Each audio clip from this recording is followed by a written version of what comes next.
Hello, Vogue. Oh, God. Ooh. Ooh. Oh. Just FYI, I don't really like looking at old pictures of myself, so I may not be super well suited for this exercise.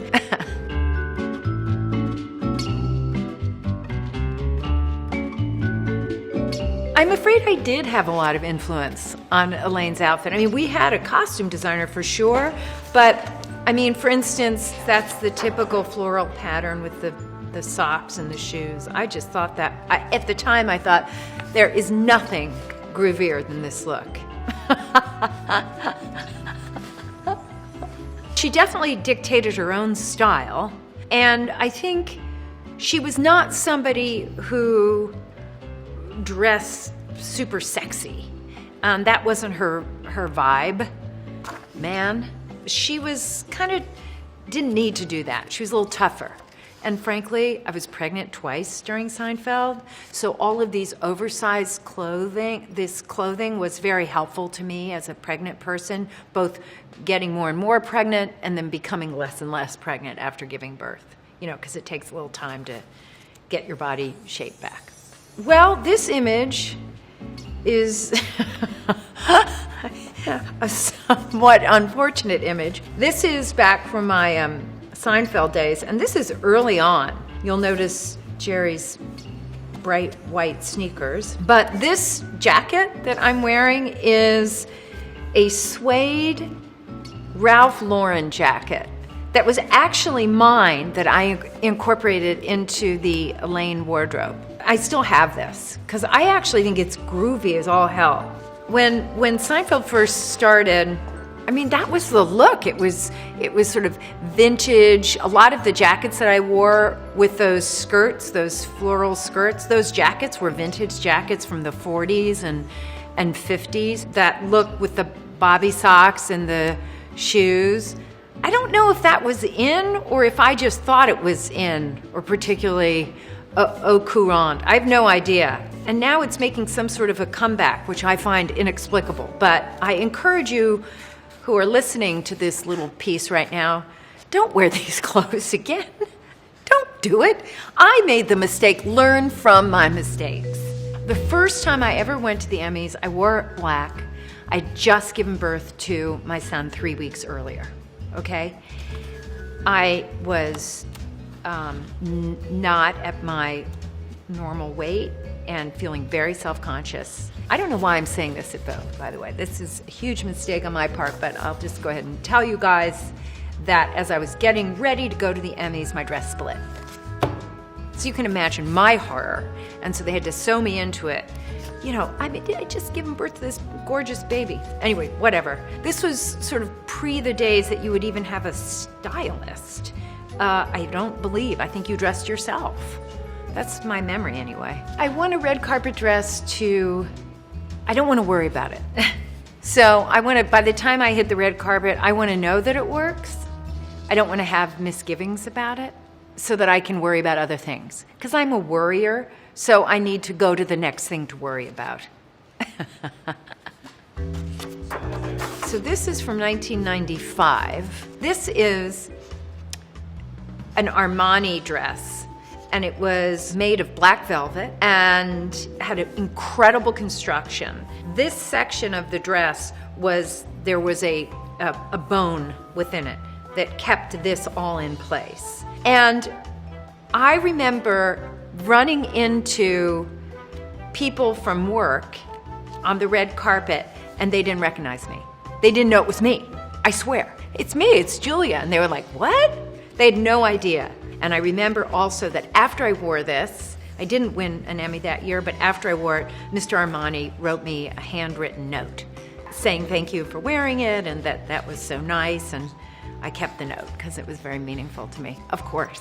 This was a departure for me to wear something like this because it was so sexy. I wouldn't say it's a retaliation, but it's against the Elaine look, but it was a way of kind of pushing the edge of the envelope for me at that time. And it was considered, in 1995, very risque.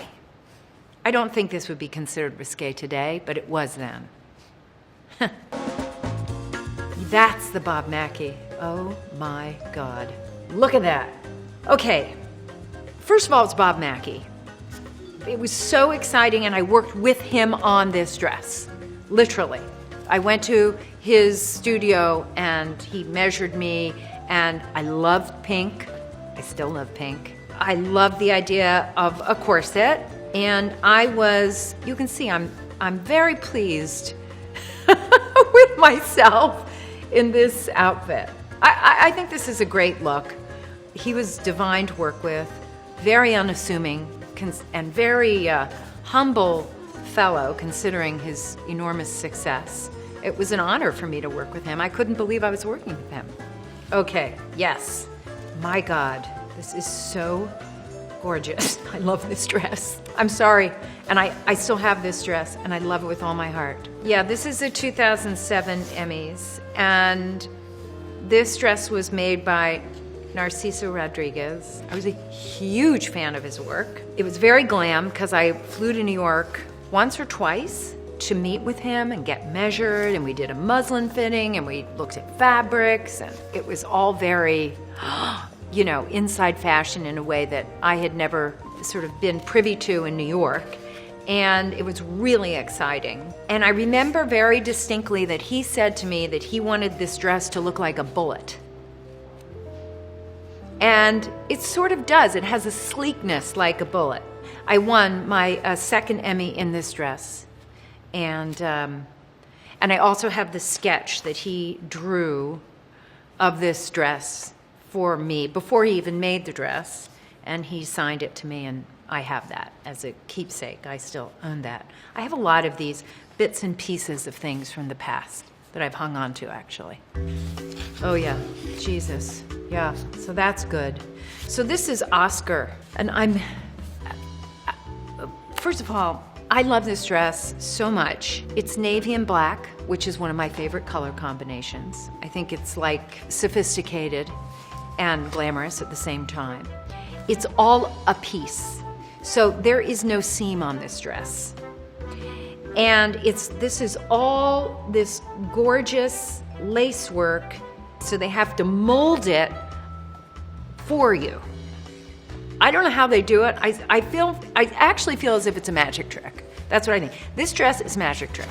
That's what I'm gonna say about it. This was a huge night for me at the Mark Twain Awards, and to be there looking fancy and having this celebration with my family and friends was quite a remarkable thing. I was wearing a gorgeous pair of I think they were Manolos, and but unfortunately they were too high, and I had to do essentially sort of a nod to the Elaine dance. So it was a very big moment in the Kennedy Center, but when I went to rehearsal, I kept falling over in the shoes. And whilst they were absolutely gorgeous, they didn't work for the comedy bit. I'm gonna have to tell you, these are Nordstrom's signature shoes that I've got on the red carpet. So don't tell your boss. Yes. Well, I have a lot to say about Veep. This is a Dolce & Gabbana dress.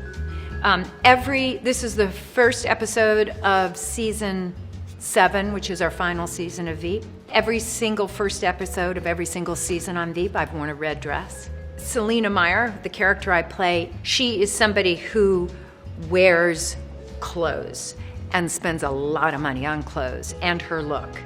What's been very informative to me in playing this character is that she is someone who feels constricted all the time and is constricted all the time because these dresses are tight. And I wear a wig on the show, I wear high heels on the show, I have tight dresses on the show, I am cinched in. I mean, I don't dress up like this day to day. I'm in the garden, I have flowers, I'm wearing shorts and a big wide hat. On the other hand, I love fashion. I do, in fact. I like to present myself a certain way, and I want to feel confident. I'm a girly girl. I don't know how else to say it. My son once said when I was getting ready for some event, and he said, "My mom's upstairs getting fixed." So I like getting fixed.